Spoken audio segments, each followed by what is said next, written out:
In today's video, I'm going to be showing you how to do your 3-year service on the iSpring's 5-stage reverse osmosis.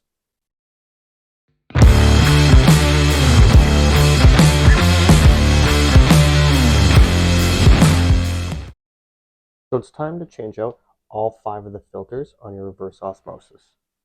The process is pretty simple. You're only going to need a couple tools, a set of pliers, the filter tool from iSprings, and a couple cloths just to catch some water. So a couple things to note before we start this process. This is a 5-stage reverse osmosis. So the bottom here is stage 1, 2, and 3. These filters on the bottom generally will last between 6 months to 1 year.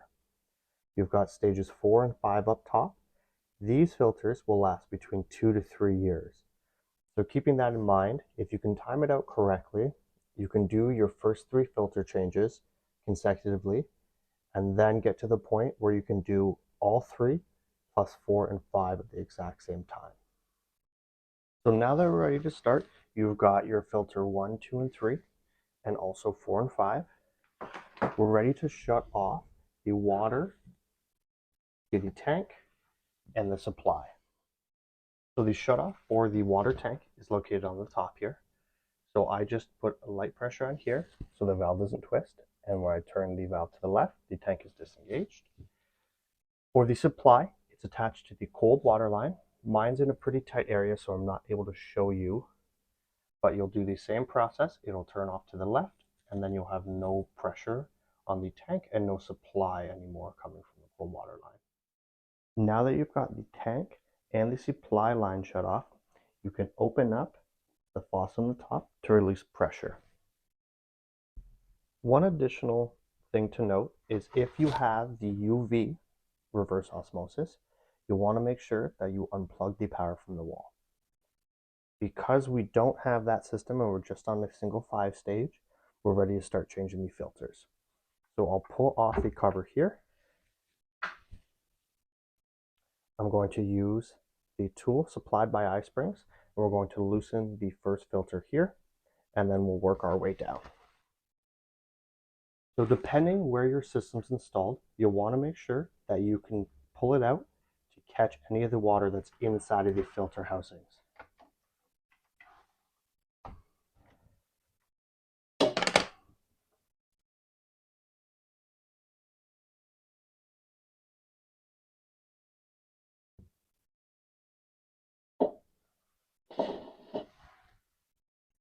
I'm going to dump the water out.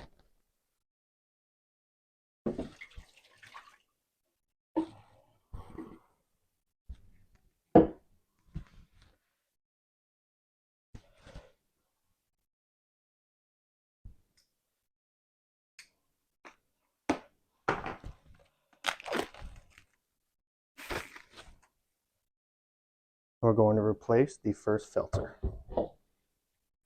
So we'll stick the filter back in. You want to make sure the seal inside the bottom here and also the seal in the top up here is not damaged.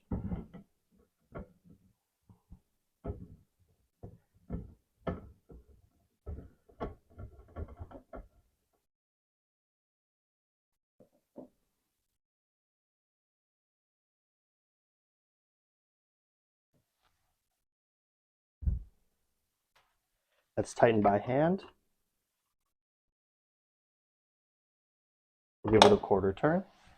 We can move on to the second filter now.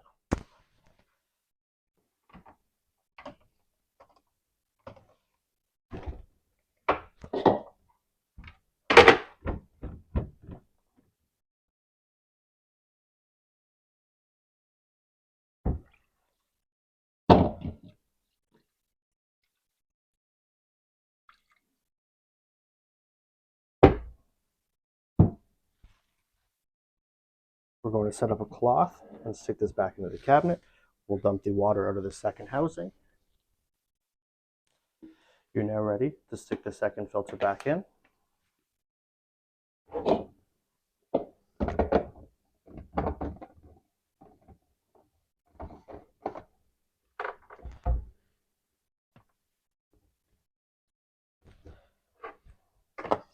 again with a quarter turn.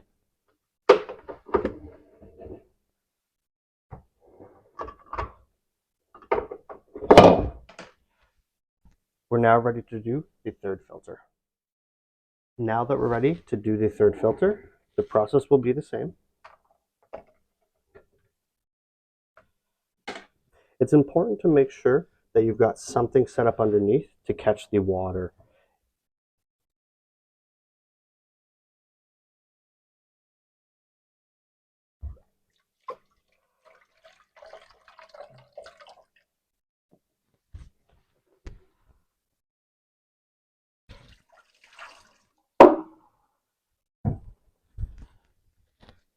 We've got our third filter.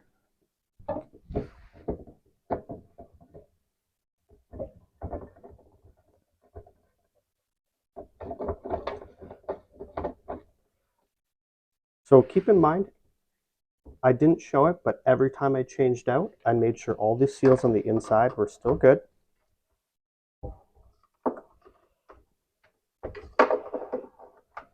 So now the bottom three filters are changed. I'm going to give the machine a quick wipe down to dry up any of the excess water, and then we'll do stage 4 and stage 5. Now that you have filter 1, 2, and 3 changed, we can do filter 4 and 5. If you push slightly up on the housing here, you'll see it'll lift up, out. You can pull out the retaining clip again. Just like that. And when you push down on the line, it'll release. You can now unscrew the cap here, and we can remove that filter.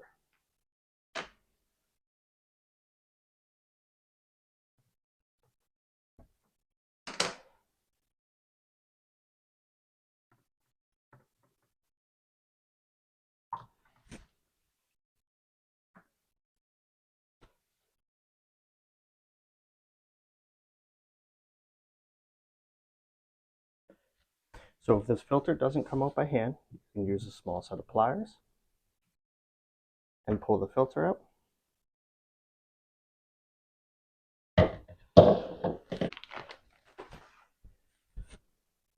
You can now reinsert the new filter. You want to make sure it seeds in fully so you can't see it anymore. Before you put the cap back on, check the internal seal and the seal here.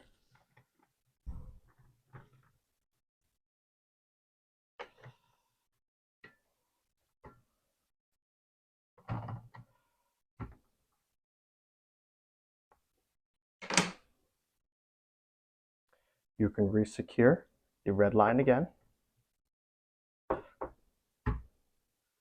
All the way, pull it back out slightly so you can attach the retaining clip. We're going to dry up some of the excess water here, and we'll move on to the top filter. Now that we're ready to do the top filter, you can reposition filter 4 in the housing.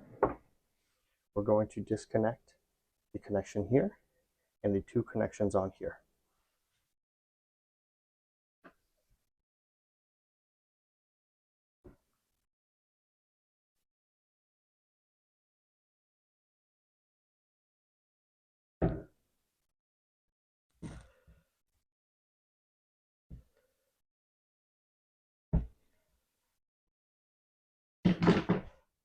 So again, when you push up on this connection here, you can remove the water line. You'll want to catch a little bit of the water that's in the tube there. You'll do the same on the opposite side.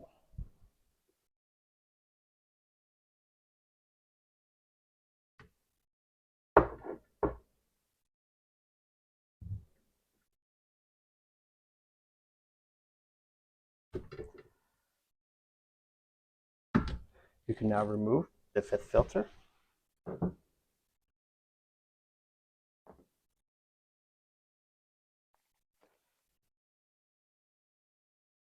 The new filter 5 comes with 2 new connections. So the way it works is you'll just insert it fully there, and they're both reconnected. and you can reconnect them into the yellow lines here.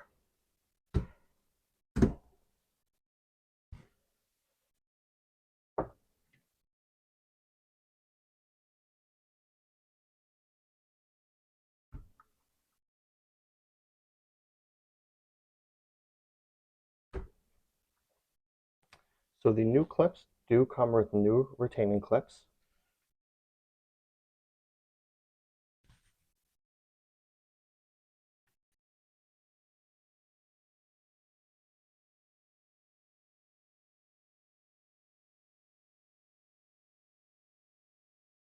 And don't forget your back one.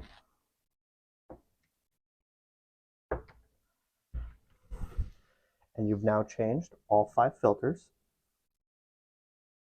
Now that we've got filter 1, 2, and 3 changed, we're going to quickly pre-soak these filters.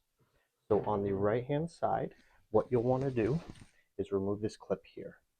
And when you pull up on this small red clip, it'll come off.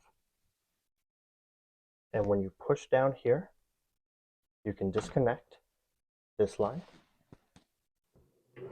You'll now flip to the opposite side, and we're going to disconnect this black one too. So again, the same process.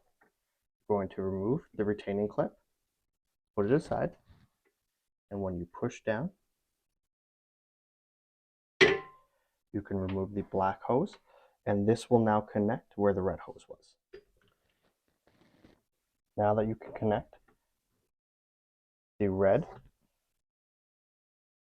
you'll resecure it again with the clip.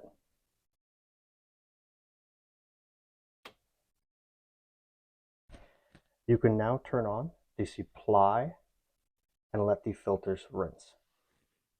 So while this is running, you'll want to check to make sure you have no leaks and let this run for about 5 minutes. Now that you've completed the pre-soak, you can disconnect the lines and replace them back to their original positions.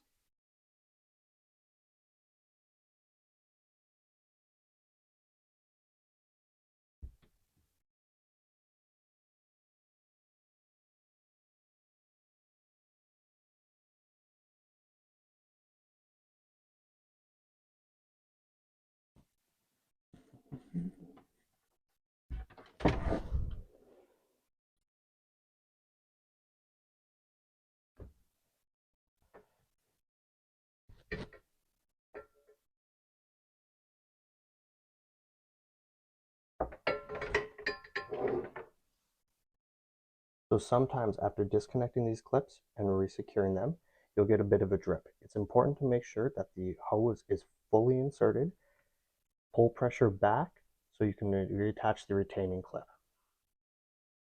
Now that we've pre-soaked filter 1, 2, 3, we've got filter 4 and 5 also changed. We've turned the tank and the feed line back on, and we've let the system run for a few minutes into the sink to drain out. You're good to remount your system, double check no leaks, and you've changed all your filters. Now that my system is remounted, all my filters have been pre-rinsed. 4 and 5 have also run and cleaned themselves out. The system's good to go. At a first glance, you would think that I have way too much line sitting underneath here, but with how much you have to move around the entire system to get all these filters out and changed, you're going to want to have a little bit of excess line hanging underneath there, especially if you're working underneath a sink like this and it's pretty tight. If you found this video useful or you enjoyed this content, like, comment, and subscribe. Thanks for watching.